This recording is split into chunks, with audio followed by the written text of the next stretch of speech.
ঠাকুর এখানে বলেছেন ধর্মকে জানা মানেই বিষয়ের মূল কারণ যা নাকি সবটাকে ধরে আছে তাকে জানা, আর তা জানাই জ্ঞান। ঠাকুর এখানে কি বলেছেন? বিষয়ের মূল কারণ যা নাকি সবটাকে ধরে রেখেছে।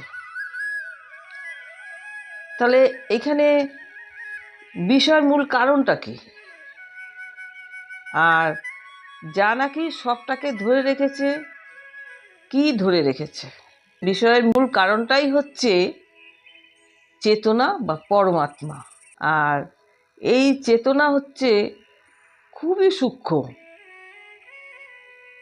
এই চেতনাটাই এমনতর সূক্ষ্ম যে এটা সব কিছুর মধ্যেই বিদ্যমান।